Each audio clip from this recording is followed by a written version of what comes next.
Ladies and gentlemen, it is hot enough that I consider doing this live stream shirtless. I do not know if my YouTube channel would be more or less censored if I started doing shirtless live streams. I also do not know. I do not know if this would increase or decrease my audience or change the composition of my audience. It would doubtless change how seriously my my political views are taken. I have two really meaningful emails from supporters, longtime viewers of the channel, people who support me on Patreon, etc., that I wanted to read out and respond to here. And they get at questions that I've tried to summarize in the incredibly long title that this live stream has. I assume I'm not going to change that title. It's, there are actually guidelines YouTube gives you for how to have a shorter, more concise title, which I'm violating both in principle and in practice here.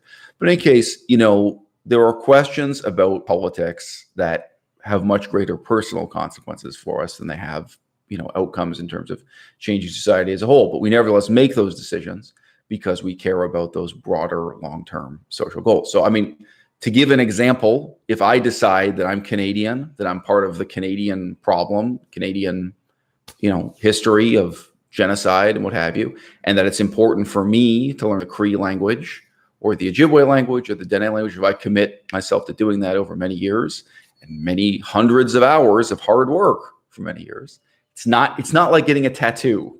Getting a tattoo is easy. Getting a tattoo for the sake of nationalism, hanging a flag on your wall, that's easy. But, if you're actually going to make the commitment to learn a language like Cree or Ojibwe, or, if you're in the United States, it could be Navajo. If you make the commitment to do that, obviously that's going to have enormous transformative effects for you personally. What are the transformative effects like for your society as a whole? It may be zero or next to zero. But this question I ask many times in many different political and ethical contexts on my channel is, if not you, then who? If you aren't going to take it upon yourself for these political reasons, to learn Cree, to learn Ojibwe, one of these languages, who is better qualified? Who's better suited to do that? And we live in a world where people do learn Klingon. Klingon is a fictional language from the Star Trek TV shows and movies. People learn Klingon just so they can go to a Star Trek convention. People were learning the languages from the Game of Thrones TV show. I don't know if now, that would be interesting to know, do those people now feel crestfallen and like they've ruined years of their lives learning this useless language because the last several years of the Game of Thrones TV show disappointed everyone? So, there are people who learn languages for relatively silly reasons. There are people who learn a language just for the sake of tourism. They like going to Italy on vacation and they start learning Italian, this sort of thing. So there are examples of people who make that commitment and put in the hard work without any particular political ambition in mind. But we're talking here about both positive political ambitions and what I think we could frankly call negative political motivations, such as guilt, such as feeling beholden to learn this language. You feel guilty because of your part in the genocide, or you feel you don't want to be on that side of history.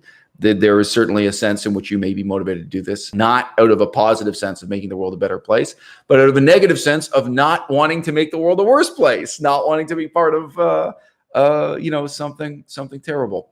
So we have two questions that I'm going to respond to, and the first comes from a viewer in Ireland.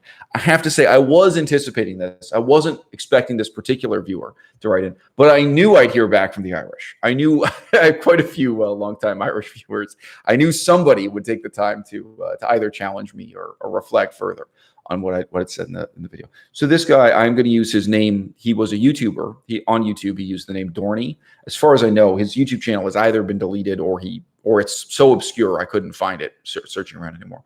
But he's not making YouTube videos anymore in any case. Anyway, a message from Dorney in Ireland, someone who's watched my videos for many years and who I've heard from. We've chatted every so often over the years. So he writes in and says, "Hey, Eisel, I'm currently catching up on your live streams. The times I broadcast at are not convenient for him in Ireland." Well, maybe even more inconvenient for people in New Zealand, but I got to do what I got to do. He says, "Your live stream on the sovereignty of Indigenous peoples and languages caught me big time, particularly when you mentioned Ireland. So I had to drop in. The statement or rhetorical question, quote, 'What's the point in sovereignty if the Irish people continue to speak English?' Question mark, rings true. It shocked me for a few seconds, but then I settled into a kind of resignation. So just pause here. If you guys haven't seen that earlier video, which is completely understandable, I don't expect you to have memorized my corpus of several thousand videos, and many of these videos are more than an hour long. So let's just, recap. Basically, I identify myself as an historical nihilist. So nihilism has many meanings. My particular school or philosophy is historical nihilism, which has a great deal to do with learning from history. And basically, you learn what not to believe in from the study of history. You learn that there is nothing to be believed in from the study of history. And in the study of history, of course, some people believe in God. Some people believe in gods, plural. Some people believe in ideologies like communism. But they also believe in abstract concepts like sovereignty. And those are problematic in a different way. Like, part of the problem with believing in God is that people cut their penis off. Have you heard of circumcision? People do all kinds of unbelievably irrational things because they believe in this word, God, which is nothing more than a word. Sovereignty is nothing more than a word. People kill each other over this word. Even if it may be extraordinary or unusual, this has been a tremendously powerful concept in shaping, human action. But beyond that, beyond those kinds of extremes of behavior linked to the word and the concept and the belief, people tend to live their lives without questioning, without reflecting on what their assumptions are bottled up in this world. So I made a video really challenging the assumptions about sovereignty. What do I mean by an assumption? Many people assume that the problem our Indigenous people have here is a lack of sovereignty, and that the solution to their problems will be sovereignty or more sovereignty, right? Now, there are many different ways in which I think that's untrue and misleading, and people need to stop and reflect on sovereignty. The part of the video he's alluded to here is where I challenged the Irish. Said, well, what is your nationalism for? What is the point of your nationalism? What are you pursuing? Looking at sovereignty not as an end in itself, not as an unassailable benefit to everyone, like as a word or a concept that's just beneficial to everyone just because of the sound of the word or something, but questioning sovereignty, looking at it as a means to an end. If what our Indigenous people here in Canada need is access to university education, world-class, excellent university education, and by the way, also access to drinking water and sewage systems, world-class, excellent drinking water and sewage system. These are not things you can take for granted for our Native people. Well, separating them from Canada, granting them sovereignty, and then they won't have access to Canadian universities or, the Canadian taxpayers' ability to provide them with sewage treatment plants and, running water and so on. Actually, you could be locking them into kind of dead-ended poverty in a microstate. They would have sovereignty. They wouldn't have universities. They wouldn't have drinking water. They wouldn't have a lot of the benefits that are now taken for granted under the Canadian government. Now, it was a long video. It wasn't a simplistic dismissal of sovereignty. But in turning to a country like Ireland, which is in a very different position, in Ireland, they have world-class universities. They have, in general, world-class social safety net, as people like to say. They have world-class government services for the poor and what have you. They have running water. I've been to Ireland. The highways were still under construction when I was there. I was there many, many years ago. But actually, there were still some signs at that time of how new the affluence of Ireland was. There were some of the basic first world assumptions about life were still being built in Ireland at that time, but they were being built rapidly. Today, Ireland is more wealthy per capita than England. Something the English are not comfortable talking about, by the way. But Ireland has become an affluent and successful place. Okay, but nevertheless, sovereignty is a means to an end. And if the purpose of sovereignty, if the purpose of your nationalism is just racism, I can't sympathize with it and can't support it anyway. So I'll pause. Shout out to everyone in the audience. I am happy. I'm doing this as a live stream rather than a pre-recorded video. Oh, gee, my camera angle is not great. Okay, I'll try to improve that. I'm happy to chit chat with you guys. Obviously, I have a very clear sense of what it is I want to discuss in today's video, but I can pause if you guys want to ask me a question, you want to contribute to the discussion. If you want to hit thumbs up, it'll help more people discover the live stream while we're going. But come on, if you guys think I'm motivated by money, it's really not about the money. Total digression. Plant-based powered says vegan gains is on antidepressants and they are working. So you have a typo. You misspelled there, but I am very surprised to hear that Richard is taking antidepressants. If that's true, obviously I haven't fact checked this. This is just a claim from the audience. As you guys know, many years ago, Richard and I were friends for a couple of years. So I have to say I am shocked to hear that he's taking antidepressants. If it's untrue, it's untrue. It's just one person in my audience told me this. Richard had a lot of problems. Psychological problems, physical problems, intellectual problems, moral problems. He's a troubled soul, but his experience with hospitals, I thought, had given him a bit of a scientific skeptical attitude towards medical treatment of various kinds. You know, he's just had surgeries and treatments. And obviously he was someone who was very skeptical about the use of steroids and performance-enhancing drugs. So yes, that is shocking for me to hear that he's now joined the antidepressant camp. If you guys haven't seen it, Melissa made a meaningful set of reflections that include antidepressants. I'm just going to provide the link because it's a long title. We're in the long title club now. The first part of the title is Permanent Sedation. Permanent Sedation, Drugs, Alcohol, and Antidepressants. It's a great video. But you know, I think some people. So I just posted the link to that. That's Melissa's video. I think some people might not realize that video does really deal with, in a meaningful way, the culture, science, and pseudoscience of antidepressants also. So let's give you guys the title. Okay, well, I'm going to return to my main topics here. A question about how do you feel about vegans owning pets? So, guys, check the playlist section of my channel. You may not know that there's a playlist section of my channel, but boy, have I ever covered this topic thoroughly. We have hours and hours of videotape. What the one that Melissa's in? That's one of my favorites. So what's that called? Pet ownership, and yeah, it is.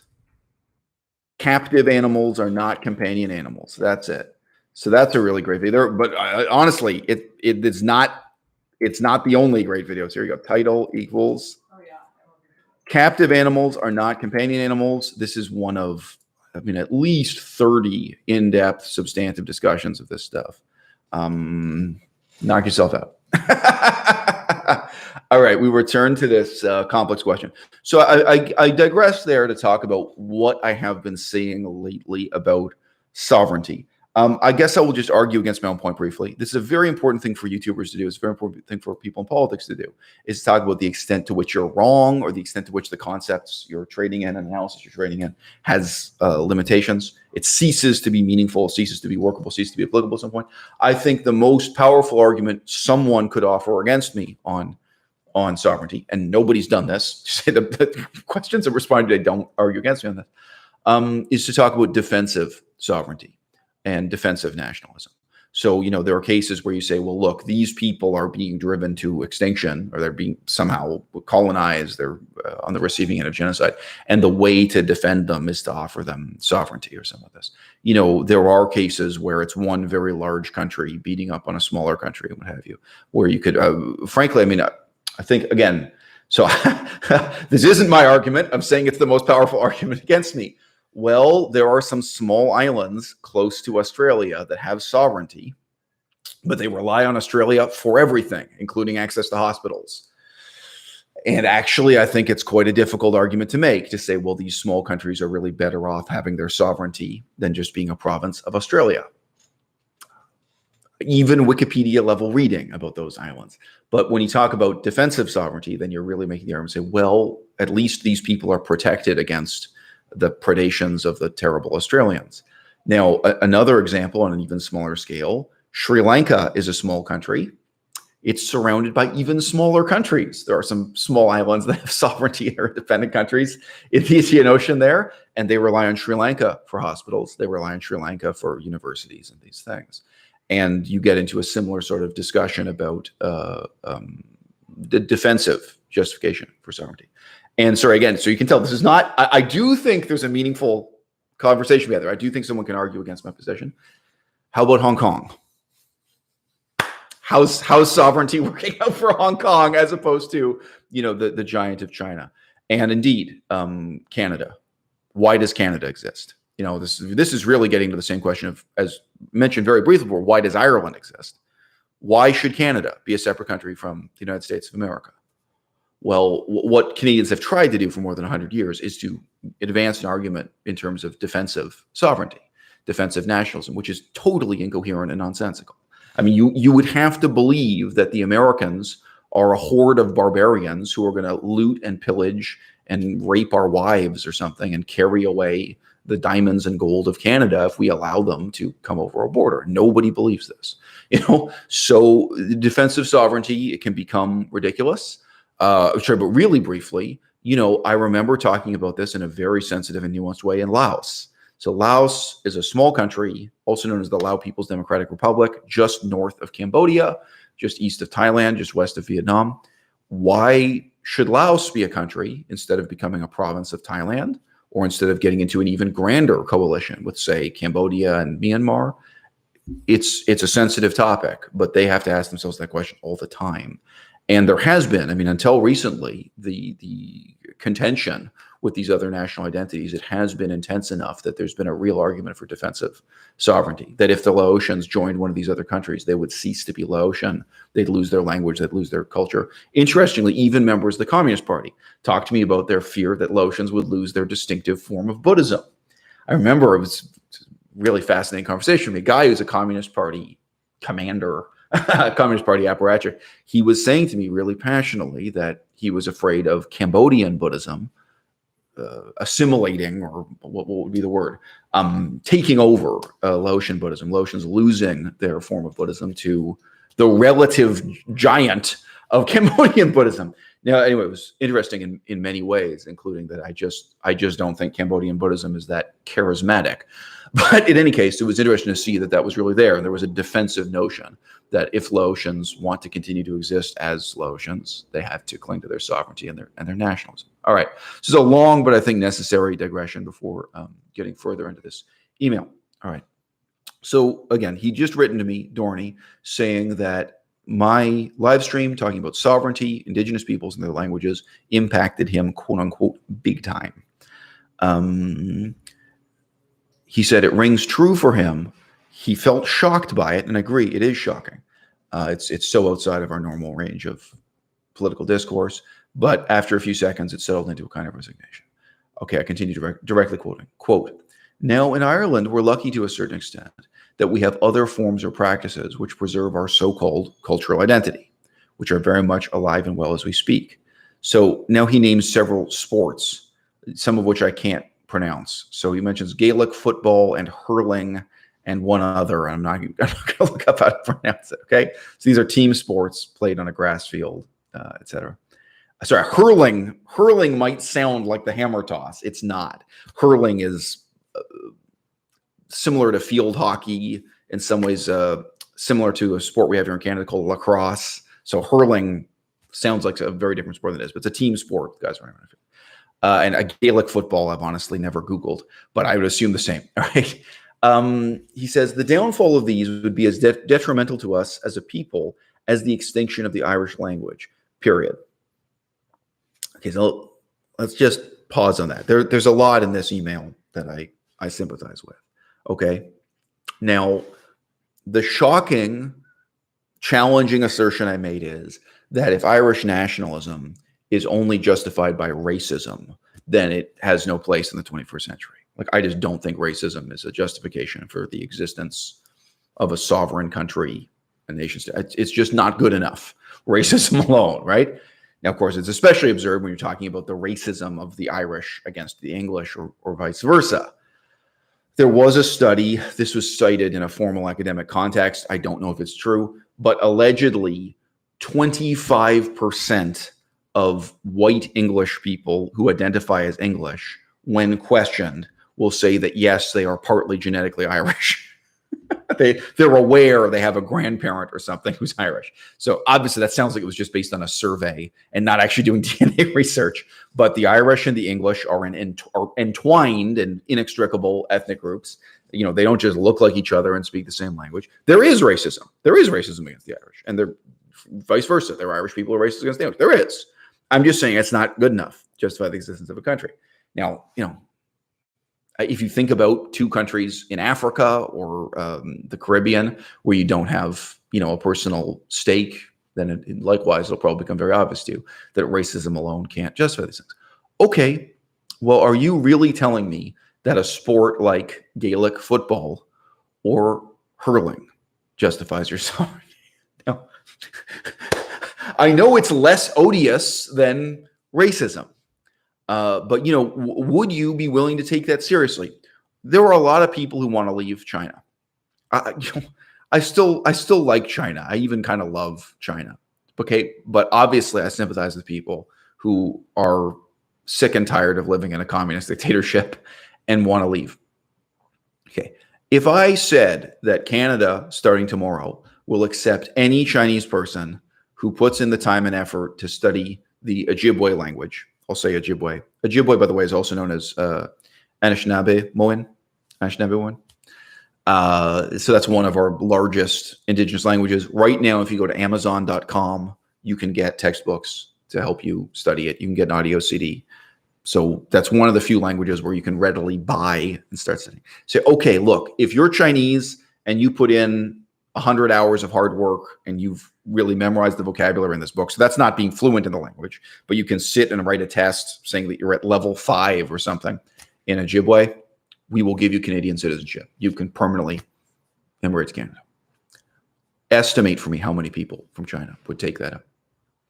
Chinese people are willing to work hard to learn English with no certain promise. It's just not clear what they're going to do with the language, where they're going to go, but some of them are thinking there's a 1% chance they'll become a Canadian citizen or American citizen. If you just say openly, this is the deal. Anyone from China who does this work and learns a First Nations language up to a certain measured level, maybe you have an exam from them every 5 years. I don't know.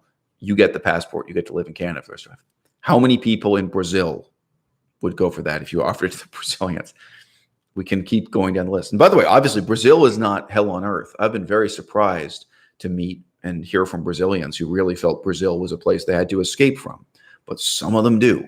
Some of them really feel that's a life and death struggle, is to get out of Brazil. And some people go on vacation there. What can I tell you? That obviously, they're not going on vacation in these kind of hopeless favelas. Okay, now look, that would be taking language, indigenous language, seriously as the criterion. And I can now extend this to Ireland. What if the government of Ireland passes a resolution? They have a very interesting system for reforming the constitution there, which I won't now describe. But they have this council, and they then have a referendum. And they say, okay, starting tomorrow, anyone in China who learns the indigenous Irish language, most people say Irish Gaelic, I just like to call it Irish. Anyone who learns Irish, not English, Irish, they will be given a passport. They will be allowed to live in Ireland permanently. If you buy the books, listen to the CDs, do the work, now you're an Irish citizen. Things are going to change. There are going to be some Chinese people. There are going to be some people in Heilongjiang. And compared to Heilongjiang, the climate in Ireland is beautiful. Compared to Yunnan, compared to Dehong, Yunnan, not so much. There are beautiful parts of China I've lived in them. But there will be people who want to leave Heilongjiang. And you know what? It might double the population of Ireland. Like, let's be real. How many million people in China would buy the CDs, buy the books, study for the test, and they've got the discipline? If you can learn to read and write Chinese, you can learn any language. I mean, it's so hard being literate in Chinese. They can sit down and crack the books and learn Irish Gaelic. No problem. So that would be taking language seriously. How many million people are you willing to accept from South Africa just because they learned to play hurling? How many million people are you going to accept from Venezuela just because they learned to play Gaelic football? Right. So again, so Dorney, there's a lot in this email. We're going to read the rest of it. There's a lot I sympathize with, but I'm challenging you to really take your own words seriously here. So just going to read that sentence again. He says, quote, "I know sport isn't to your taste, but these were stronghold activities for us during British rule and the Great Famine, when Gaelic was being further diminished against our will. They keep and continue to keep our quote-unquote identity intact to this day, merged with the natural usage of Gaelic on the way." Close quote. So he says, the downfall of these sports would be as detrimental to us as a people as the extinction of the Irish language. Close quote. I'm not even saying I disagree with you. I think you disagree with you. I think you don't really believe that. I don't think you believe. And look, I mean, as I say, a nation state or a sovereign nation built on the basis of racism is one that, in my opinion, doesn't deserve to exist in the 21st century. Racism is just not good enough a reason for it to have a country, a sovereign state, and a government, and pay taxes and all these other things, and have your own university system, have your own authority over the water supply and sewage. It cannot be justified by racism alone. It sure as hell can't be justified by playing hurling. It can't be justified by team sports. There's no way sports and athleticism can justify a nation state. It's the opposite. You got it the wrong way around, right? Like, why do we have the Olympics? It's not. Do the Olympics justify nationalism, or does nationalism justify the Olympics, guys? I'm going to glance again here at the comments.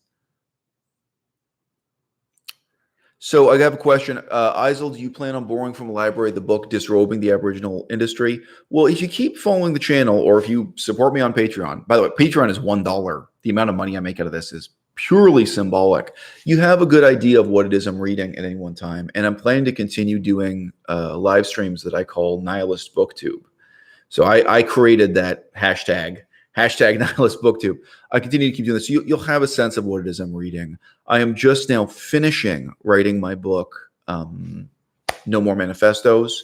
And I assume there's going to be a kind of final proofreading process where I'm going to look at all the typos and actually get it physically printed and send a copy to me on paper, and it'll be available as a book. But in terms of what my priorities will be, this is July, then we're into August and September. No, there's really no chance that'll be my priority in terms of what I'm reading. And I'm throwing myself. I think, as you guys will get the sense from even from my videos, from the flag in the background, I'll be throwing myself back into working on Chinese in a major way. So another great question that I've already answered, quote, do you view learning languages as meaningful in itself? Or do you think what you can do once you have learned languages is the potentially meaningful part, or both? So, I have a separate YouTube channel that just gathers together all of my videos about language learning. I think it's just called Isel Mazard. So you can get to it by searching for my name plus the channel. I will give you that link. Here you go.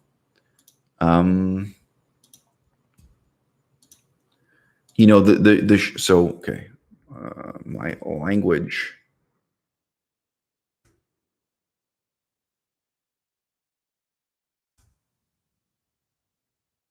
So all of those videos do exist on à-bas-le-ciel, my most popular YouTube channel, but they're hard to find because I have so many thousands of videos.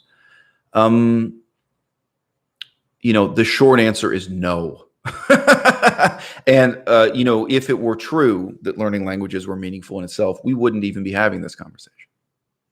Why would it be difficult to motivate Irish people to learn the Irish language if it were meaningful in itself? I mean, but stuff that's meaningful in itself, people don't need to be told to do. They don't need to be coerced into doing. They don't need to be given specific objectives to justify doing it. So I think that is the short answer. I think the whole conversation we're having very much presumes and is predicated upon the fact that this is an enormous amount of work that isn't, in some self-evident way, meaningful in itself. So we got 24 people in the audience now. If you can take a moment to hit the thumbs up. I always say this, but it's the truth. If you later change your mind, decide this is a bad video, you can undo the thumbs up. You can also hit thumbs down, but it will help more people find the video and join the conversation. If we have 27 people with 27 thumbs up, it means more people can join the conversation while we're live streaming here. Otherwise, but I profit from this in no way whatsoever, all right? I mean, I used to post on my blog just how little money I was making out of YouTube, and it stopped being worth doing because I was only making less and less money anyway. But anyway, obviously this is really being discussed pro bono. I guess I get enough money to pay my own internet bill every month if you wanna justify it that way from YouTube. All right, so pardon, I'm just gonna sneeze for one. Or I imagine I'm going to sneeze for one. Apparently not.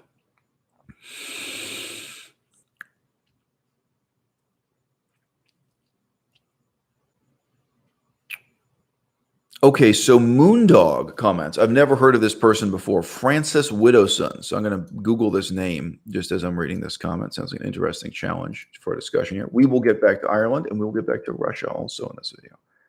Francis Widdowson. So this is a professor in politics. Okay, at Mount Royal University, which is a terrible university, but it doesn't mean she's a bad professor. Okay, so Francis Widdowson, she got her bachelor's degree and master's degree at University of Victoria. Her PhD from York. York is a really terrible university, particularly in political science, in my opinion. Okay, well, interesting pedigree. And she's taught at a number of universities in Canada since. If you guys think I'm jealous reading this kind of, I mean, not only am I constitutionally incapable of feeling jealousy, but wow, I'm really glad I got to live the life I did and not this woman's life. Okay, so this woman is the author of the aforementioned book, Disrobing the Aboriginal Industry. Okay, so Francis Widdowson, so this is a quote from Moondog, quote, Francis Widdowson thinks encouraging natives to learn their language is harmful to them because it takes time away from learning something that could actually make them marketable, like STE. Sounds like an idiot. I'm sorry. I don't know the woman or her work, but that really sounds like a shockingly stupid argument to me. Anyway,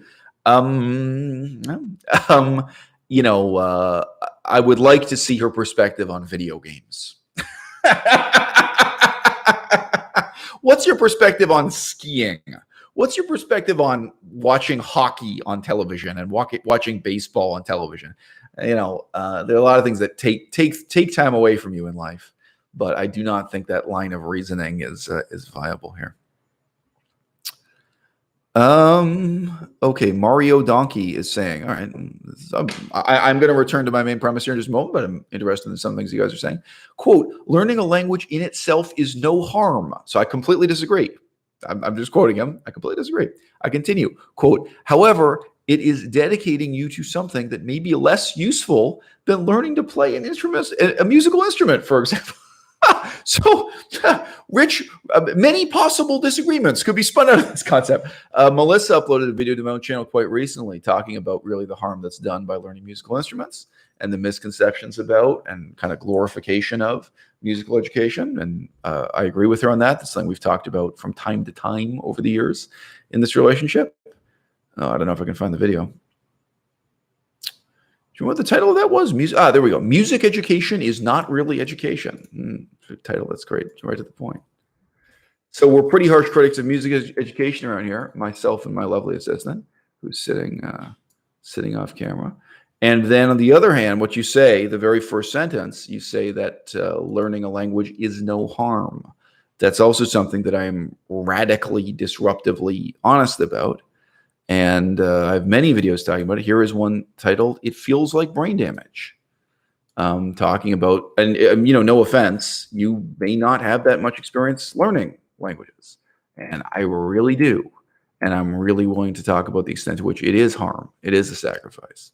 And you have to kind of take that seriously. And that's why I don't lightly suggest to people that they should spend hundreds of hours and change their lives to learn language. It's a huge, huge commitment. We're going to come back to that here talking about Ireland. Sorry, go on. Yeah. Well, I do. What do you think about the requirements of language in high school? Yeah. Well, I think that's what we're coming to kind of soon enough. So I'll answer Melissa's question. Melissa said, "What do you think about the requirement of learning a language in high school?" Which is quite different from what we've been talking about. It's related, but it is a different matter about authorities, political authorities forcing you to learn a language or requiring it for you to finish high school or have access to university. Now, I was just talking about the requirement of learning a language for citizenship. So, by the way, many countries do that. We looked at the possibility of becoming citizens of Greece. That's completely natural. If you want to become a citizen of Greece, you got to learn to speak Greek. You know, so I don't think that's really controversial to talk about that. You know, with learning a language in high school, part of the problem is high school. You know, that, bro, I've probably covered how I feel about it. Just, I mean, language learning, it may be incompatible with high school. Like we may be really talking about a stage of life and an institutional setting and context, which is really incredibly poorly suited to language learning. Now, this doesn't completely shut down the conversation, but I think that's probably the first thing, for us to look at. Canada, it's very, very well researched. In Canada, high school education fails to teach people French. French is much easier to learn than Chinese. It's much easier to learn than Cree or Ojibwe or something. So, I mean, what can be accomplished in the high school setting is already a big issue. Now, secondly, okay, so what is accomplished by high school? It communicates very powerfully to people that their national identity makes them beholden to learning a language. Now I think there is an argument that in the United States of America today, part of being American means that you're willing to learn Spanish to a certain level. Now, it's not in your constitution. It's not. I mean, America politically is devoted to being monolingual, being just English. But there is definitely a sense. I think anyone who grows up in America would talk about it. Like people kind of know the status and importance of Spanish in the history of the United States and the current economy and everything else. In Canada, there is a powerful message shared with you that, part of being Canadian is learning French and so on and so forth. So, it does get that sense across. Now, we would not be having this conversation. This video would not exist. None of these questions would be meaningful if there were any truth to that. I mean, genetically, I'm Jewish. Does that mean I want to learn Hebrew? Not at all. Now genetically, I'm also Irish. I've pointed this out in several videos. Nobody perceives me as Irish. Nobody cares about how Irish I am. Maybe I'm very biased in making this YouTube video about Ireland because of my connections to Ireland. I'm perceived as Jewish. I mean, Barack Obama was not perceived as white. He was perceived as black. He's actually half black and half white. But, that's often the case. You're half one thing, half another, and that's what you're perceived as. But, there is no sense in which I'm beholden to learn Hebrew. That doesn't make sense. I think we're going to have to deal with that again and again. Now, what if I had gone to a Jewish high school in Toronto? They exist. There are many different Jewish high schools in Toronto that probably would have been exactly the message that was delivered to me. Was this is who you are, this is your identity, and you're beholden to this language. So I just say the required learning of language, actually, again, it is one of the reasons for this conversation with Dorney and for me recording this video today. Part of what he's talking about is that they're I believe in primary school also, but anyway, in the school system, they are forced to quote unquote learn Irish, and they don't learn Irish. About one paragraph now, we get to that. So it is okay. I will be fair. I think that the Irish school system is failing to teach the Irish language far more profoundly than the Canadian school system is failing to teach French. However, there are different strategic factors that make the challenge more difficult.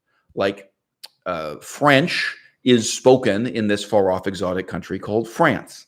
If you're in Ireland, there is no far-off exotic country where people speak Irish fluently. It doesn't exist. The only place where Irish has any kind of foothold, is within Ireland itself, and it's disappearing there, and so on and so forth. So it is very different. Now, also, I would say that the Irish language itself probably is a little bit more difficult than learning French. It's not like the difference between Chinese and French or something. Okay, so there was another comment here. Moondog says he's surprised I haven't heard of this woman before. I don't watch television, Moondog. I don't know who you think you're talking to. You think I watch normal TV in Canada? Not at all. I don't watch television at all. I'm not this kind of person. And you think I watch The Agenda with Steve Paikin? Who are you talking to? What do you think of me? Sorry, but I mean, I don't watch this kind of. I also don't watch the Marvel movies or the Batman movies. I mean, what do you want? I'm an authentic snob. I've got better things. I've got better things to do with my time, like having this conversation with you right now. I mean, just saying we all have priorities in life. I think it's worth my time to have a 1-hour conversation about this right now with you guys. I do not think it's worth my time to watch the newest movie about Thor or Spider-Man or Iron Man from the Marvel Corporation.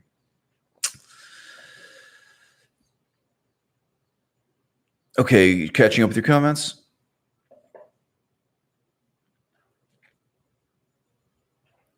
Okay, so Lad in Red says, quote, if you want your videos to be discovered by more people, then perhaps consider enabling comments.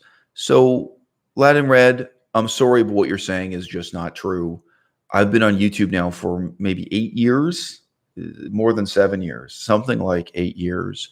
I'm not saying this to hate on you, but everyone needs to get over this ego trip about giving people advice in areas they have no expertise in and no experience in themselves. Really, it's not just YouTube, it's not just learning languages, but really, I think one of the tragedies of 21st century culture is that people go around and really feel entitled to tell you what you ought to do in situations and circumstances they haven't even done a Google search on. They really know nothing about. So, I mean, there is someone in this room right now who really knows a lot about maintaining a YouTube comment section and running YouTube. And, I'm sorry, but you're really not in a position to tell me something I don't know on that. Now, I'm not offended by your question, but your question makes me despise you. So I know you don't feel that was stated in a rude way, but I'm telling you what the effect is on me. It makes me utterly despise you. And I do have videos already talking about why the comment section isn't open. And that's part of the rich discourse that overlaps with this video of really talking about and thinking about what you do with your limited time. The choice to play video games or refuse to play video games is significant. The choice, just this morning when I was in the gym, I was thinking about whether or not I should force myself to listen to the news in French, how much time I should put into studying French as a language, studying Chinese language. These things matter. And the choice to censor a YouTube comment section, it is a tremendously time-consuming activity. And, it's a real sacrifice. And the positive outcomes you're presuming the channel would have from having an open comment section, I really know for a fact from direct experience, from both research and experience, it's just not true. Okay. So I return to this. And look, again, I know you think that's not an upsetting or insulting thing to say to me. But you're wrong. So I'm taking a minute out of this podcast to let you know. Okay. All right. Returning to the message from Dorney. Quote, "You are correct about language preservation. It is an utter shambles here in Ireland.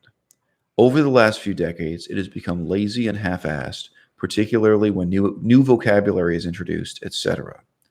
There's this pathetic mindset now that if you promote the Irish language and wish to speak it, you are a raging nationalist. It is laughable as much as it is saddening. The only positive point has been the establishment of an Irish language television station in the mid-90s.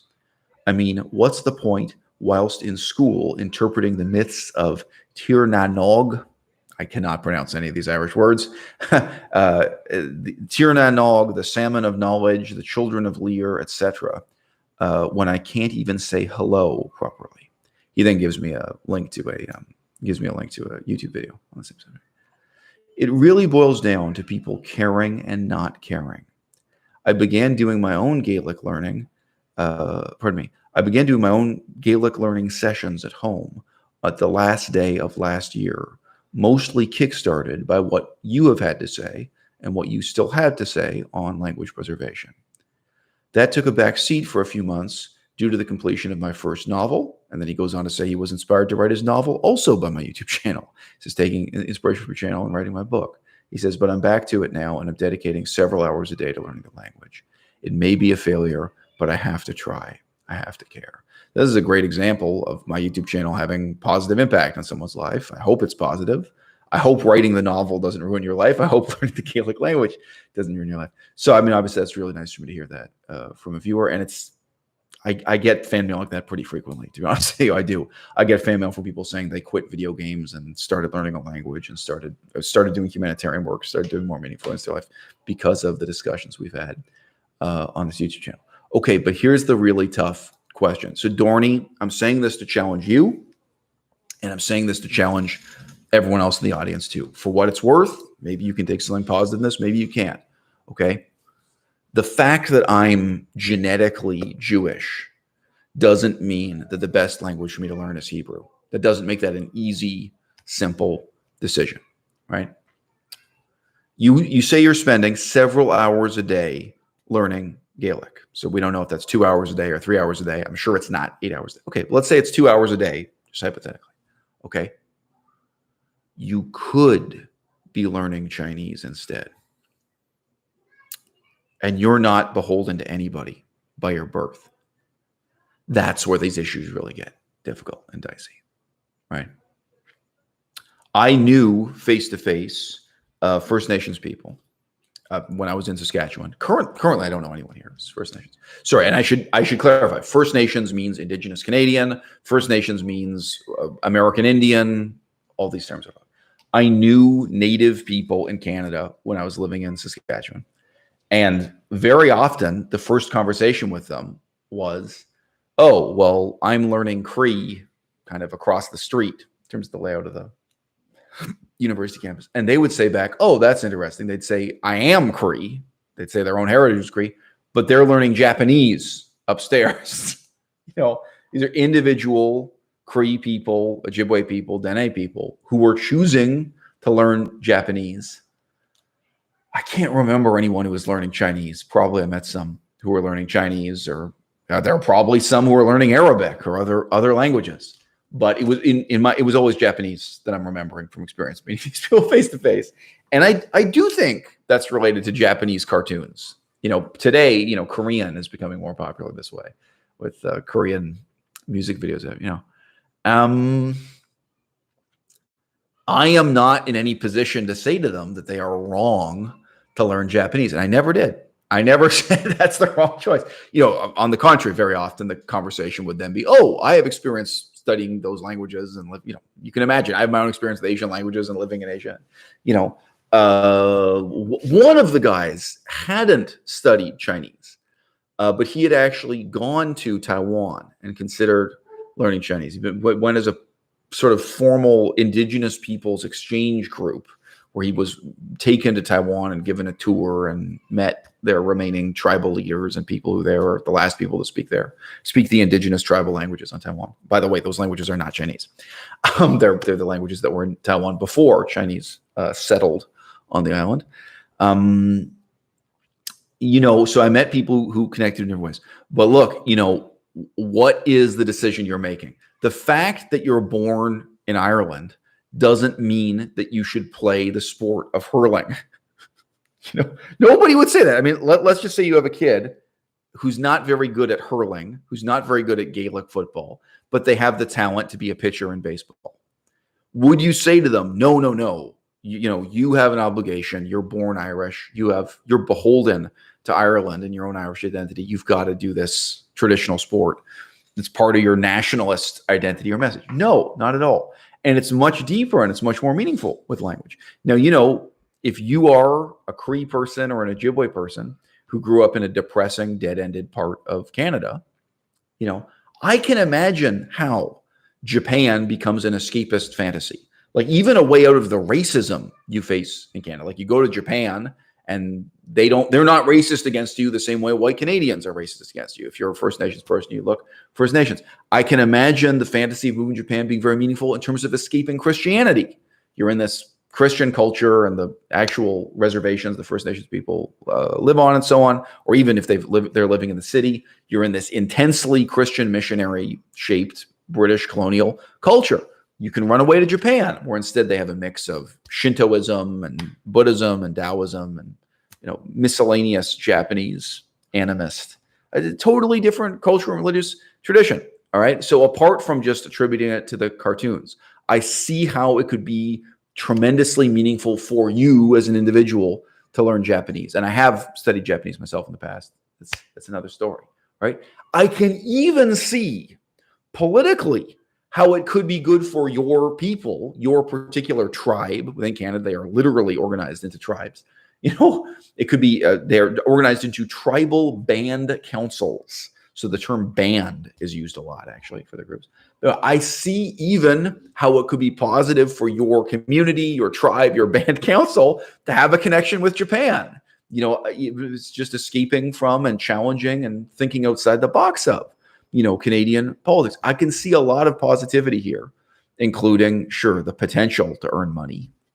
Honestly, earning money is a pretty weak justification for learning a language like this.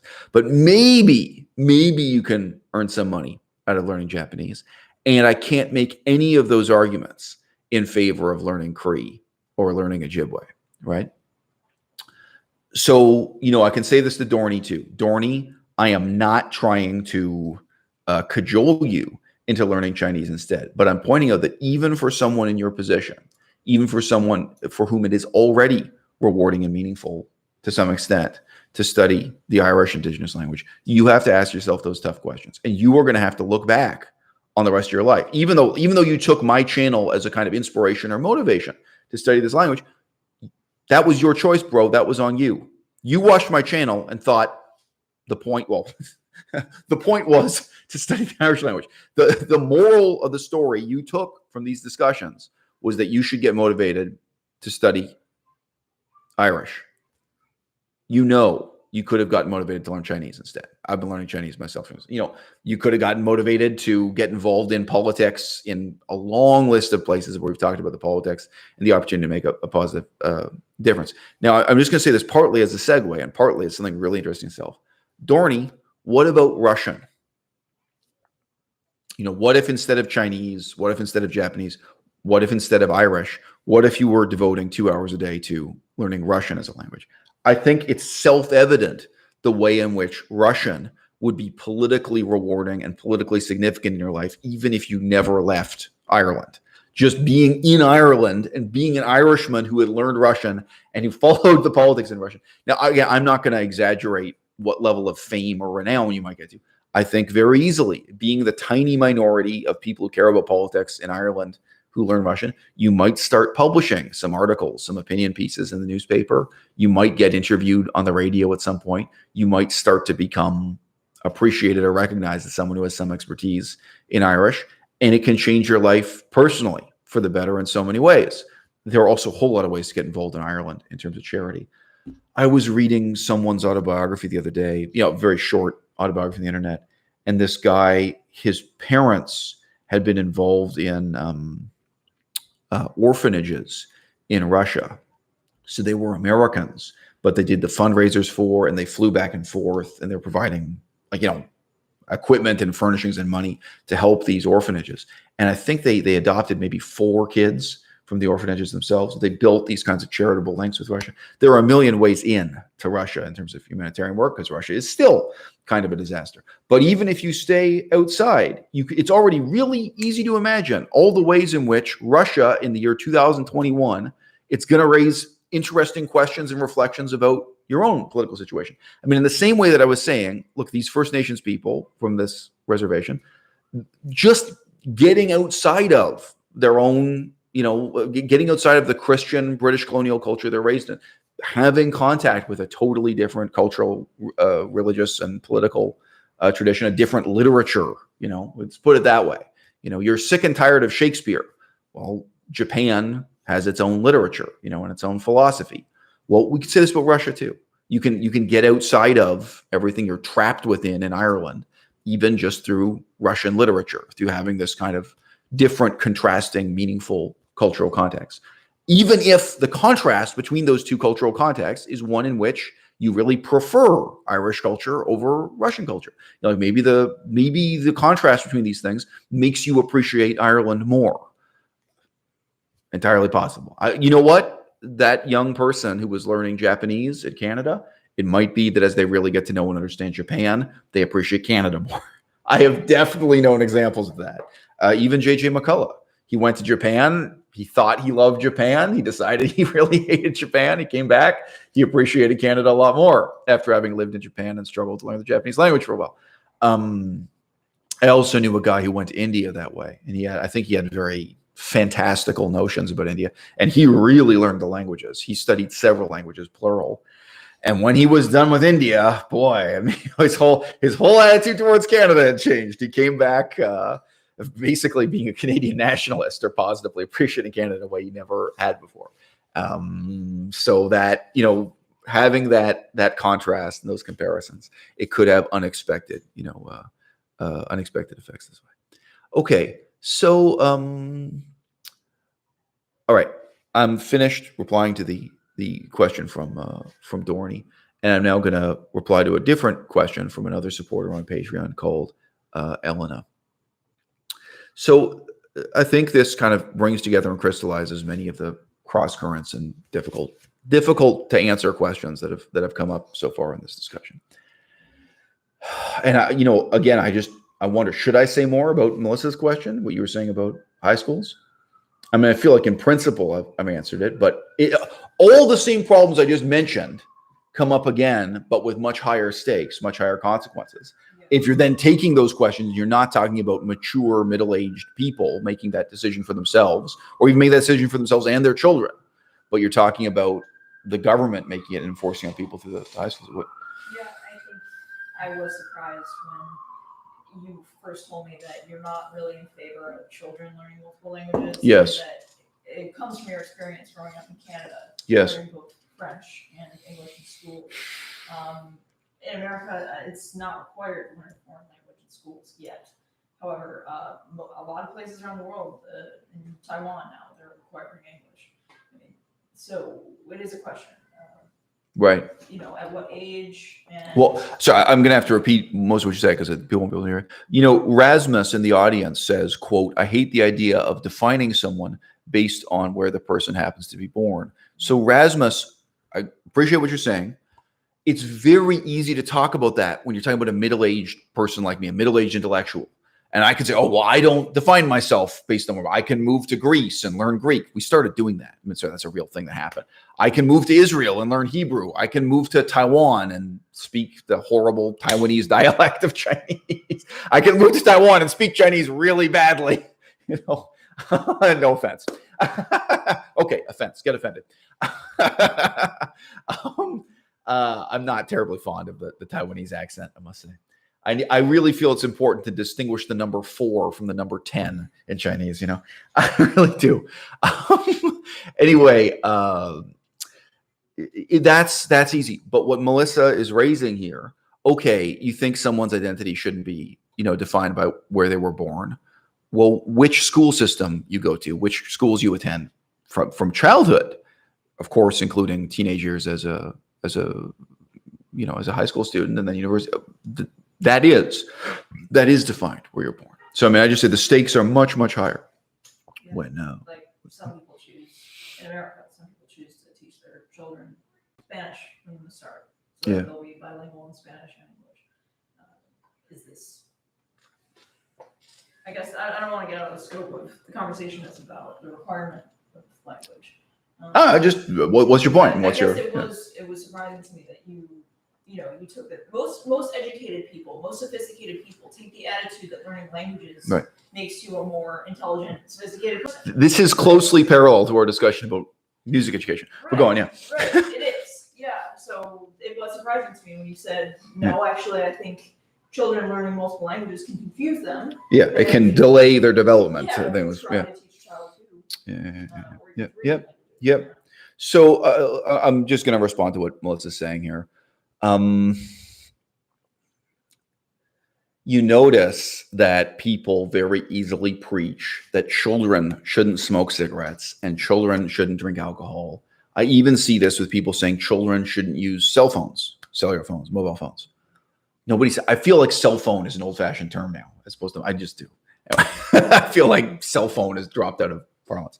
Anyway, the health concerns about the radiation emitted from cell phones. Like, oh, well, children shouldn't use cell phones.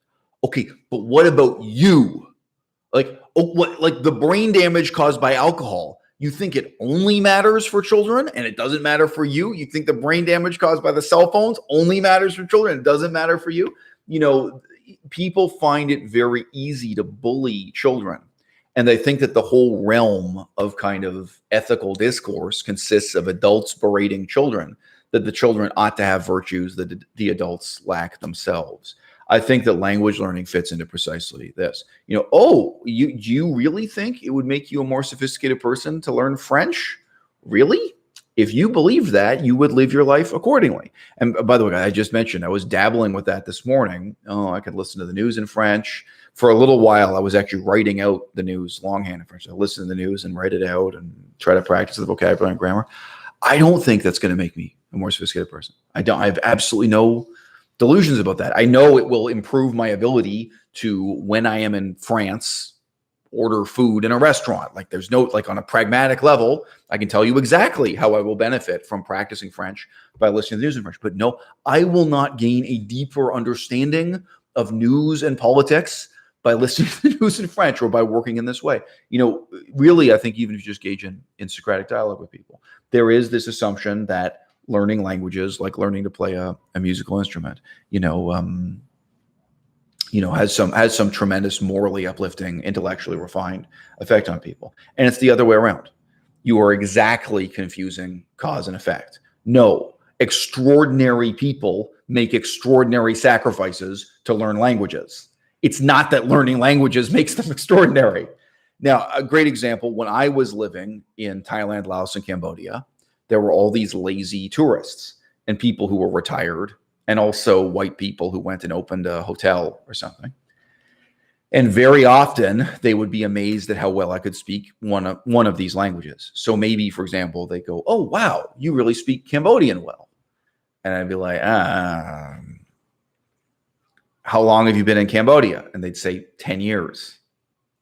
I'd say, "Oh, well, I've been here for 6 months, and Cambodian is like the 4th language I've been studying. Like I haven't really been working on Cambodian. I've really been working on Laotian, Pali. Pali is a whole different language, Thai to a limited extent. And like the lowest and least of my priorities was Cambodian, but I try to fit it in. And just for a few months, I've been trying to do Cambodian."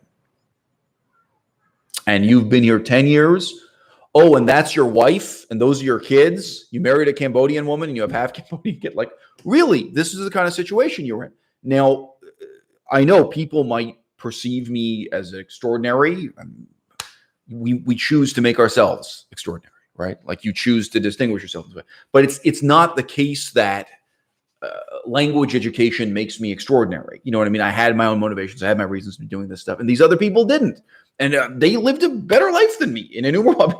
I'm certain just not learning the language and just swimming at the beach and doing the things they did and sleeping around and so on. I'm sure there are many ways in which their life was more pleasant than someone who wakes up at 6 a.m. and memorizes vocabulary and works through tables of verbs and stuff. But no, I think it is precisely. It's on the one hand this culture of bullying children to have virtues we don't really believe in ourselves. And then on the other hand, it's confusing cause and effect, where it's like we assume, oh, well, someone who speaks several languages is an extraordinarily erudite, intelligent person. Therefore, by taking someone and forcing them to learn another language, we will make them an extraordinary erudite person. But no, it's the other way around. It's because I'm an extraordinary person that I chose to set aside the time and have the focus and discipline to learn this language. Sure? Oh, yeah, that's interesting. I won't interrupt too much more, but I just want to say something that relates to this. I remember you gave a lecture to a room of Chinese adults. Yes. They were trying to teach their children English, right? They wanted their children to learn English. Just to mention, she's alluding to a lecture I gave where I spoke in both Chinese and English. It was it's the only time that's happened in my life. It was an interesting live lecture. Yeah. And basically everyone in the room was a parent. I think there were a few school teachers. So there were school teachers and parents. Yeah. Keep going. Right. So it was concerning teaching English to children. Yes. And the issue was most of the adults, most of the parents in this room didn't speak English. And they didn't have any interest or engagement. Was this issue that you're talking about where you're bullying children into doing something that you yourself aren't able to do. And you were talking about productive ways for people to practice English in the home. And this is, you were being creative. Well, okay, but long story short, because I remember the lecture. The conclusion of the lecture was very similar to saying, look, if you want your children to never smoke cigarettes, what about you? You got to quit smoking. You can't smoke in front of your children and preach to them. If you think your children shouldn't drink alcohol, you also shouldn't drink alcohol. And then likewise about learning the language. But the conclusion was the parents have to learn English themselves. They have to go through this. And I know most adults don't have experience with this. There is this myth that it's very easy for a 13-year-old to learn a language, and it's not. If you do this stuff, you're 40 or 50, you are going to make progress so much more quickly than your 13-year-old kid. You're going to be wondering, what's wrong with you? Why can't you remember the vocabulary we did 2 weeks ago? Well, it's because you're a 40 or 50-year-old person with a much higher level of mental cultivation and self-discipline than a 13-year-old. It's very, very hard. It's very ineffective for them to learn language accurately. Anyway, yeah. So interesting digression. I think that is a digression, but it runs parallel to and well, it both runs parallel to and intersects with some of these other issues we're discussing today. Someone in the audience whose name I will pronounce Look-an, don't know which language that's in. Look-an comments, quote, "The fact is, the poorer the country you come from, the more compelling it is to learn foreign languages." I completely disagree. Completely. I try not to overuse the concept of falsifiability, but look, what you're saying here is falsifiable, right? So let's say you live in any major American city, Chicago, Los Angeles, Detroit, Atlanta. Okay, do you think that poor people who come from third world countries and who now own small grocery stores and corner stores, or who work at them, maybe they don't own them, they just work with them, do you think that they're especially talented at learning English? Is that your experience? How about refugees from refugee camps who've ended up in the United States of America? Do you think they're very talented and adept at learning English? And in many cases, if you actually talk to those people and study it, they often have been provided with an extraordinary level of assistance in learning these languages. Why do I say extraordinary? Because I'm comparing it to what you get in university or high school. The level of help you get learning a language in university or high school, and the number of hours and the materials and so on, and the immersion.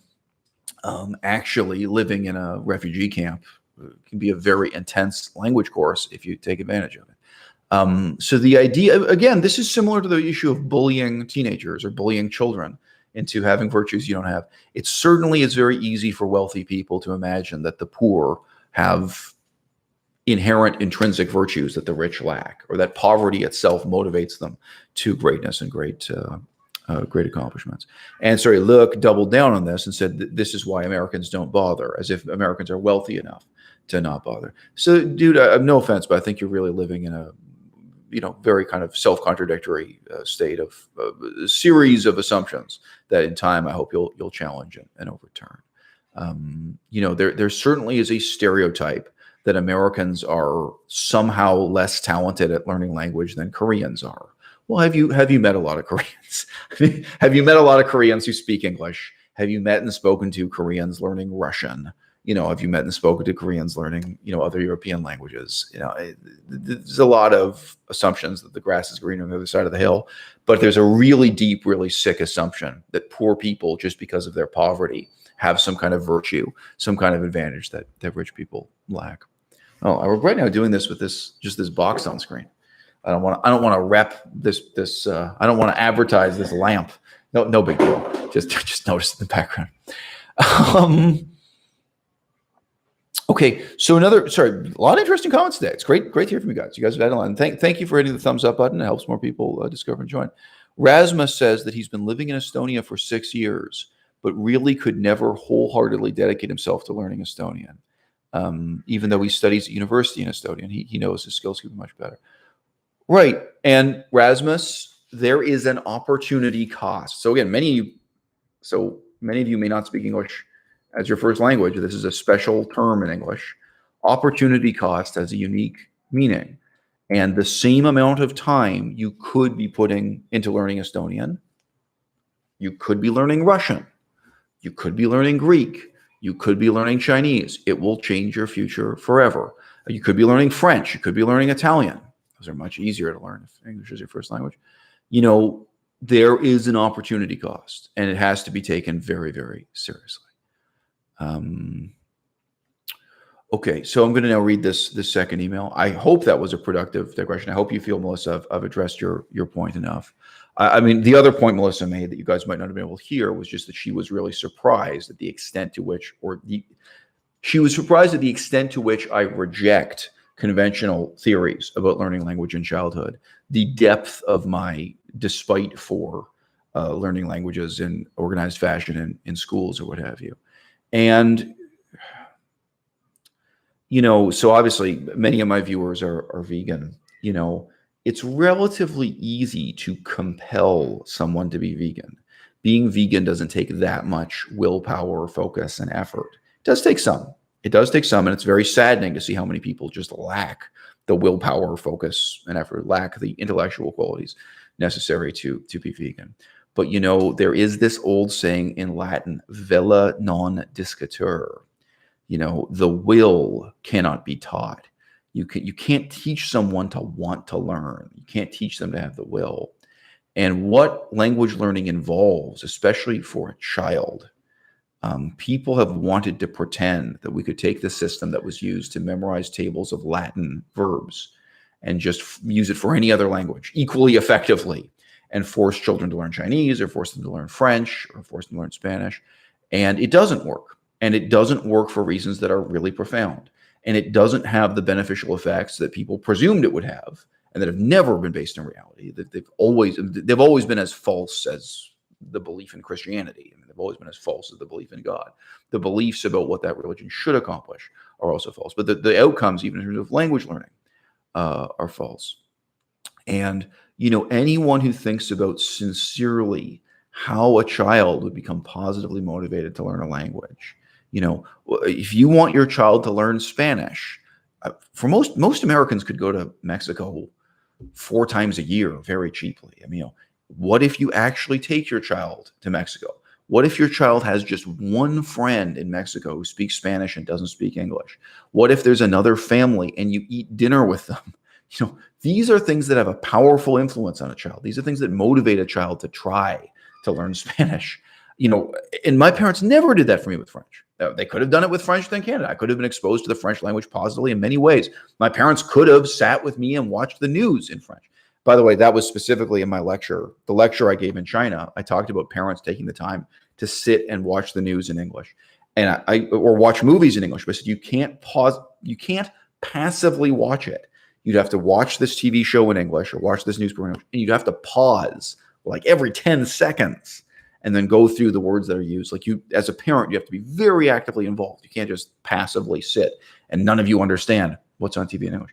But, if you really think about what will motivate a child to learn a language, we'll reward them for learning language, and then how the process of language is going to go. It's not going to be this simple coercive notion of how a classroom and chalkboard language learning is going to work. Now, conversely, if the child is motivated to learn, if they already have those other positive things, if the child, let's say you have a family, it's very easy to do, even if you're a family in Chicago and 4 times a year you go to Mexico and you go to the same place and he plays with the same kids, your son is playing with some Mexican kids and getting to know, they really gain some appreciation, a bicultural appreciation for Mexico and Spanish, and it's in their life, and you're watching TV together, and the parents are really encouraging and getting the kid interested. Then when the kid goes into the classroom, they're going to be able to make so much progress compared to the other kids in learning Spanish. The other kid's going to be sitting there. The other kid's going to be sitting there going, what is this? Why am I being forced to learn this? Why am I being forced to memorize this table of verbs? And no adult ever bothers to give them an answer. There are meaningful answers to that question, but the kids will never. All they know is that they're being forced to do something they don't want to do, the same way they're forced to memorize mathematical tables and this kind of thing. That's all that they know.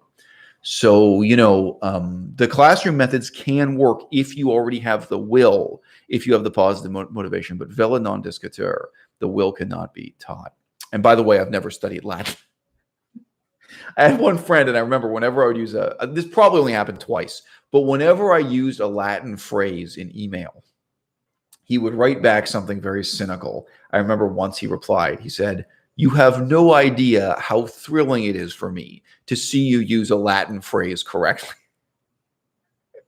He had studied Latin. I had, but I really am not doing it too pretentious. They're just some turns of phrase you learn as Latin loan words or clusters of loan words, in English. So Rasmus confirms that my reflections were spot on for him. He says, yeah, it's exactly why he hasn't dedicated himself to learning Estonian. So, yep, it's hard. And Rasmus, I've been through that with several different countries and several different languages. Learning a language is hard. Giving up on learning language is also hard. Okay, viewer of the channel and supporter on Patreon, Elena wrote in, and this connects to a lot of the political and ethical reflections in this video.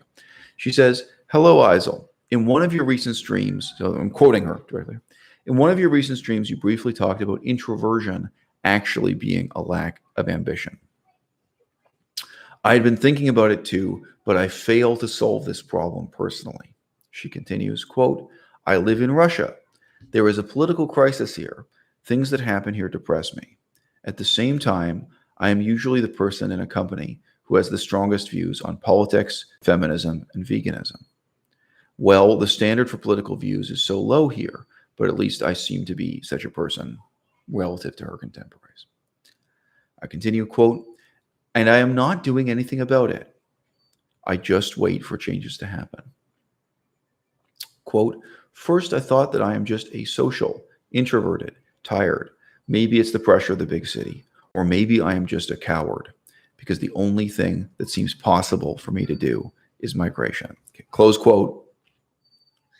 This may well be why she has learned English to this level. You know, we said before, to some extent, learning Japanese could be an escapist fantasy. I think there are a lot of people in Russia today who are learning English, even if they have no particular plan to migrate to Canada, the United States, or England, or anywhere else. But they look at the reality of what Russia is politically, and they think maybe there's a better life to be had, somewhere else. So she hasn't said that explicitly, but she's writing to me in English.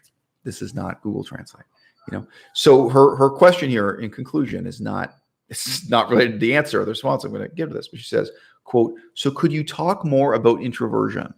Is it a state of mind or a type of brain function? Does it even exist? Close quote. So I already did, as she alluded to, I made a video quite powerfully kind of attacking our cultural assumptions about what introversion is. This is a concept that comes from the much maligned psychologist Carl Jung. It's a Jungian piece of jargon. But, my reason for quoting and responding to this email now is instead to talk about these issues of politics, nationalism, language learning, and the fact that none of us are beholden to a place just because we live there. Nobody can say to me that because I'm genetically Jewish, that therefore I ought to learn Hebrew. That's ridiculous. Nobody can say that because I'm genetically Jewish, I ought to care about the politics of Israel more than the politics of Canada, or that I ought to care about the politics of Israel more than the politics of Cambodia, Laos, Myanmar. If you guys follow me on Patreon, I'm still agonizing over Myanmar, or even right now, Belarus, Ukraine. These are terrible political situations, you could care about, right? But for someone who is born Russian, there's no necessity. You don't have to make Russian your language. You don't have to make Russian political struggles your struggles. You don't have to make the Russian nationality your politics, right? But you got to make something your politics. You got to take responsibility for something somewhere, right? You can't live a life of total irresponsibility. I know this is going to sound like a very strange comparison, but probably for someone like Elena here, who already speaks English to this high level, she could probably make a bigger difference in Myanmar than in Russia right now. The situation is so hopeless in Russia. Get involved in Burmese politics, starting with English and Russian, and then working on Burmese as a language. Burmese is a relatively easy language to learn, and so on. And you could, in my case, I know quite a bit about Myanmar. I can imagine a future for her that's quite meaningful and quite rewarding, back and forth between Myanmar and Thailand, being involved with those politics and those languages and what have you. And you'll never miss Russian cuisine. Trust me. To be fair, we've been to some Russian restaurants in Thailand. There are enough Russians in Thailand. A lot of Russians want to escape the snow and cold in winter. If you ever did miss Russian food, you'd be able to get it in Thailand. There are whole Russian neighborhoods for those tourists there. Now, I'm going to compare this to a statement I made about American politics several videos ago. Some of you will remember this, some of you won't. But I once raised the point that moralizing over the rescue of a drowning man in water, standing by the side of a river, looking at a man who's drowning and deciding, are you going to risk your own life to save him? The question is entirely different. If we can save his life, and for some reason, when we think about these things hypothetically, we tend to leap over those issues of possibility, those issues of capability, to just think in terms of whether or not we should help this person, not whether or not we can. Now, I mean this with absolutely no sarcasm. If you have only one leg, let's say you have one leg and you have a plastic prosthetic leg on the other side, the possibility of taking off your leg and swimming into the water is very different. What if you have only one leg and one arm? And I'm not joking. And I have lived in places like Laos and Cambodia where there are people around with one leg and one arm. I just say, this is not meant to be some kind of cruel joke against disabled people. Now you could have some other health condition whereby assessing your own health and looking at the water, you think, if I go in to save that drowning man, the odds are I'm going to drown and I'm not going to save that person. But we don't think about these things in terms of capability first and foremost. We don't think about what difference can I make? What am I capable of doing? We think about it in terms of moral obligation, what we should do, what we ought to do. Now, in the past, I've pointed out there's a very real danger in American politics. Everyone has been debating for almost 20 years now. 10 years for some things, 20 years for others. It's been 20 years that Americans have been debating what they ought to do for Afghanistan, what they ought to do for Iraq. Okay. For at least 10 years now, there's been a debate about what they ought to do for Syria, for example, and several other countries that were impacted by the Arab Spring phenomenon. What should America do? Now, nobody in Europe seems to be interested about the question of what they should do for the Ukraine or what they should do for Belarus. I find that very strange. What should Germany do for Russia? Real question. What should France do for Russia? Okay. These are really, really serious questions with really, really serious consequences. What should any of us do for North Korea? What should any of us do for Cambodia? What should any of us do for Laos? And as individuals, you in the audience, most of you are not that poor. Most of you all have more money than I do. No offense, but my my life economically has been a total failure. In many ways, I've lived a wonderful life and very happy with it. I'm really, I was just saying the other day, so I said, look, don't feel sorry for me. But, I've had a wonderful life. But my ability to even afford an airplane ticket to any of these places is, dubious at best, But, most of you in this audience, you actually are at a level of professional accomplishment, educational accomplishment, and financial accomplishment that you could get involved with any one of these issues. Not all of them. You got to choose. But you could get positively involved with Myanmar today. You could get positively involved with Belarus today. You get positively involved with Ukraine. Any of these, if you wanted to, I have one friend who wants to. You could get involved with politics out in Syria, that whole part of the world, the Levant, as we now say more than ever. I know one guy. He's a nurse, and he speaks Arabic. He not as his first language. He's white, but he doesn't have any genetic connection. But he studied on his own time. He's been building up his ability to speak, read, and write Arabic for many years, and he is engaged with and interested in the politics of the world there, and in being engaged in a humanitarian way. And obviously, he wonders what difference he can make, either writing as a journalist or in other creative capacities. But given that he's a nurse, his career, he has a way. He has a way to make a difference. I feel like just pausing to look at maybe this is too breathless for you guys, but I realize I'm laying it on things. So I'm just going to pause to look at some of the comment section.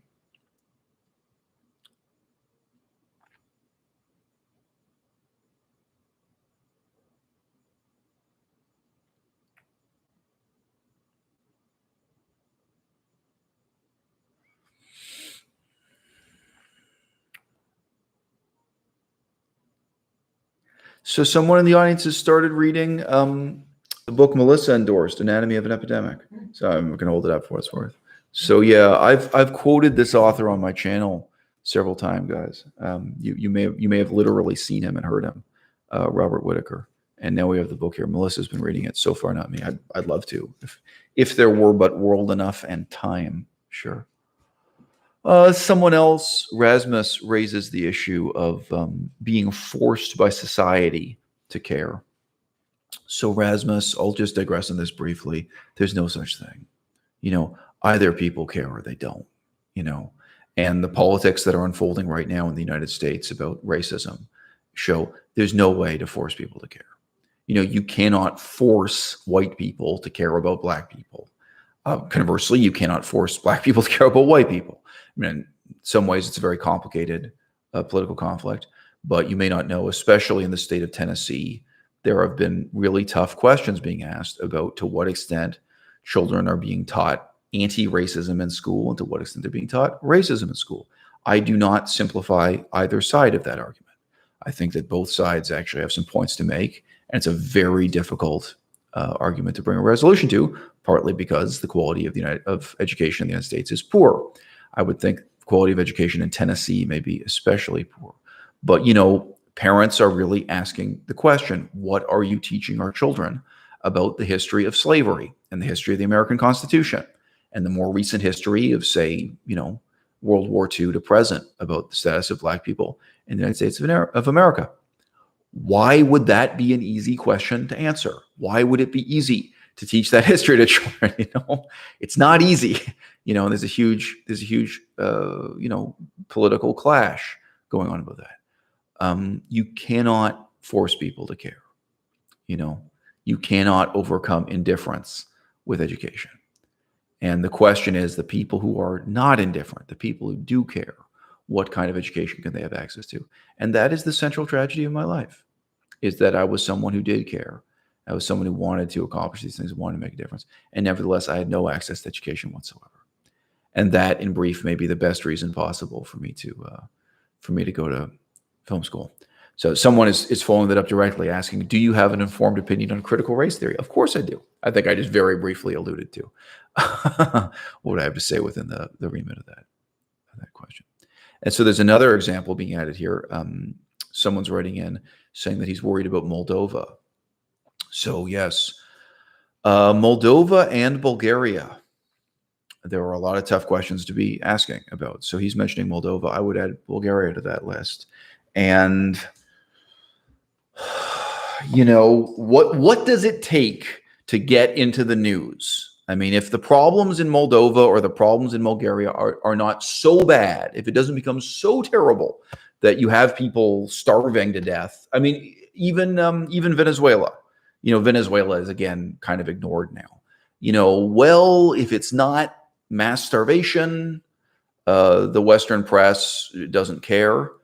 And, there are too few people who really do active research, who are engaged in these things, either in terms of research or in terms of humanitarian work or in terms of real politics, without following up on, the cause celeb of the week, without following up on whatever it is the mainstream press is excited about. There should be more people. There should be people who care about Moldova, even though it's not in the press. There should be people who care about Venezuela when it's not in the press, and so on. But there aren't. And this too is something I have to really blame our university system for.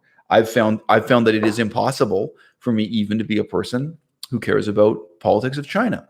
And China's it's not a small country. It's not a small issue. There's no way forward for me with that. There's no way for me to get a master's degree or PhD. There's no way for me to have any career whatsoever connected to China and Chinese politics and the Chinese language. None. So, let that sink in. And now ask yourself, what chance does anyone have developing expertise in and becoming a political kind of advocate for democracy and progress in Moldova or Bulgaria or Belarus or Venezuela or anywhere else? So it's a really dark time that way. Oh, and the other thing is, sorry, I don't want to digress on this too much. The other thing is just that there's no longer any money in journalism, right? The money, you can now do journalism. Like, you can just get on Facebook, you can get on Twitter and start doing journalism. You can get on YouTube. That is wonderful, but you can't get paid for it. The ability to actually have a career and earn money. And anytime I read about what people's careers were like just in, say, the 1960s, well, people just finished high school and then went out and started working as a war correspondent. They had this, even if they complain that they're not making that much money, that is level of luxury and wealth provided to them just by getting out and starting to do journalism. The amount of money people could make writing about and researching social problems and political problems in the past is a real contrast to the current situation.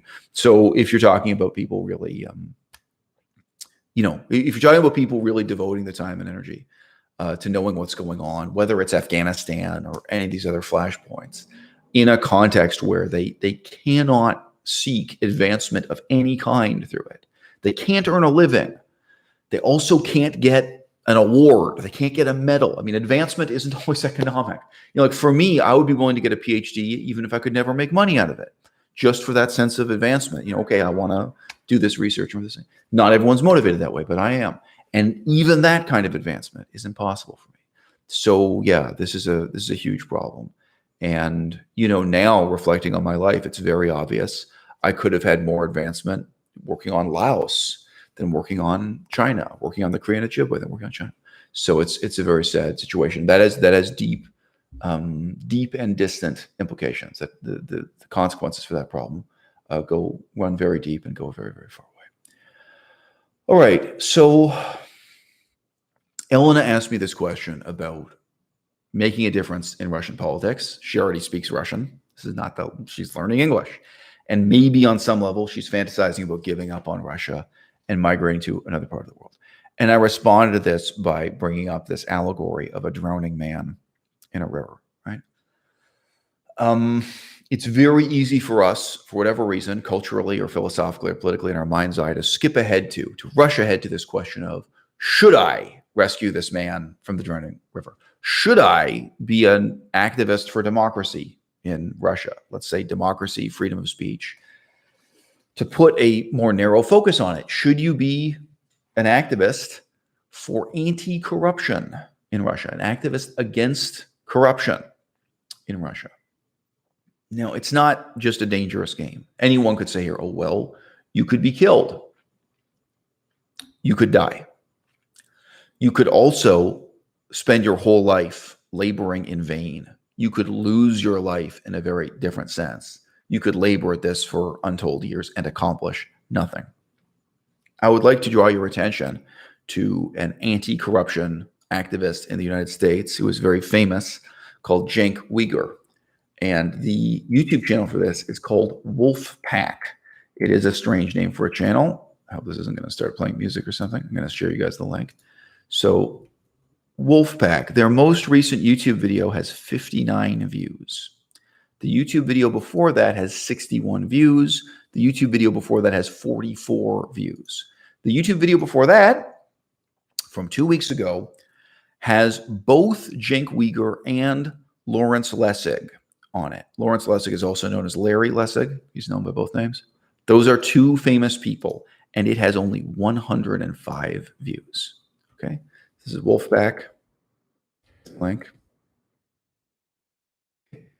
These people have fame, they have money, and they have promoted this particular cause with institutional advantages you and I in the United States will never have.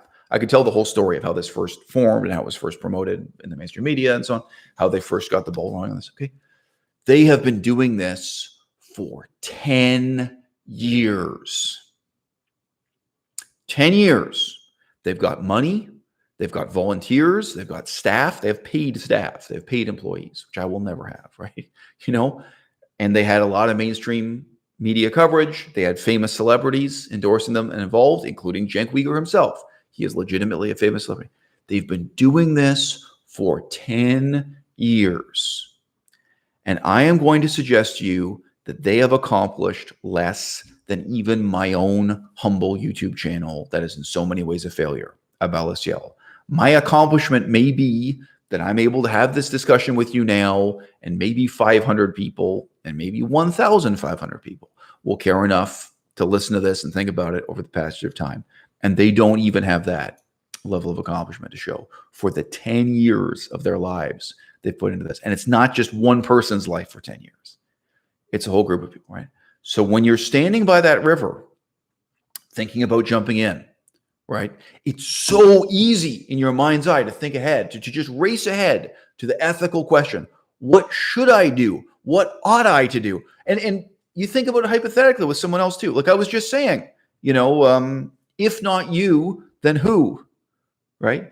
If it shouldn't be you who learns Cree, if it shouldn't be you who learns Ojibwe, if it shouldn't be you who learns Russian, if it's not going to be you who tries to make a positive difference in this world in this particular way, who's going to do it? Right? It's a great way to phrase the question. It's very motivating. It's very inspirational, right? But what if you can't, right? Not everyone can learn Cree. Not everyone can learn Ojibwe. Not everyone can make a difference in Russian politics. Even in the United States of America. So in the United States of America, this particular group, this is an anti-corruption political movement. None of them are afraid of being killed. None of them. None of them are afraid of even, say, the Russian mob, the Russian mafia coming to try to silence them, like without killing them, to intimidate them, or they don't face any repression of this kind in the United States of America. And guess what? They still lost. They lost 10 years of their lives, and the people who donated money lost all their money, which may be significant. I mean, if you had been giving money, what if you just gave $1,000 a year for 10 years, and now you're looking back on it and saying you lost $10,000 in addition to 10 years life? That's pretty modest. Participants, even if they were just buying airplane tickets to attend these events, you were flying from Los Angeles to New York and stuff, you could easily, apart from donations, you could have easily spent $1,000 a year on this cause, right? So my point is, in Russia, if you want to be a pro-democracy activist or an anti-corruption activist, even if nobody kills you, even if you don't have to deal with corrupt politicians intimidating you or members of the mafia intimidating you, right? You can lose your life. You can waste your life, and you can have nothing to show, in the end of it. And so, guys, you've heard me criticize video games. You've heard me say, don't play video games. Don't waste your life playing video games, right? But you've also heard me say, if you've watched my videos about vegan activism, don't waste your life devoting yourself to a self-defeating and pointless form of activism. Don't assume you can save someone's life by leaping into a river, swimming out, and trying to help a drowning man. You might kill that person instead. You thought that you were going to save them. Instead, you killed them. You might risk your own life for nothing. You might be, instead, the one who drowns. So this comes to the same conclusion. That's why I answered this in the same video as talking about nationalism and languages, right? Nationalism provides people with an easy excuse, a simplifying mentality. Because what nationalism tells you is, if you're born in Russia, you're beholden to Russianism. These are your political problems. This is your responsibility. You have no choice. It's wrong. You have a choice. You can learn Japanese. You can move to Japan. You can learn Greek. You can migrate to Greece. Much easier. If Russian is your first language, it would be much easier for you to learn Greek, by the way. You'll have a big advantage with Greek. Not worth explaining why, but there's a profound link between the Greek and Russian languages. But anyway, and Greece needs the help. Do you think there are no important political questions in Greece? They're tremendously important. You could even play a special role in the trade and political relationship between Greece and Russia. It could be a wonderful, meaningful, rewarding life for you. You could be involved in charity work in Greece. You could be involved in anti-corruption work in Greece. They also have problems with corruption in politics, by the way. In case you hadn't heard, Greece has problems with corruption too.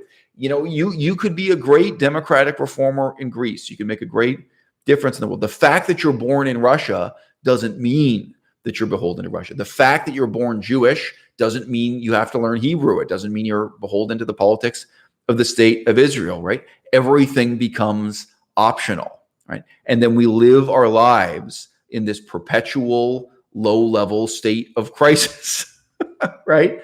Because you could do anything, but you have to live with the constant fear that if you commit to any one particular path, you are actually going to accomplish nothing, that you're going to waste your life, you're going to waste your potential, even with a cause as obvious as anti-corruption activism, whether that is in the United States or at much higher risk to your life in Russia.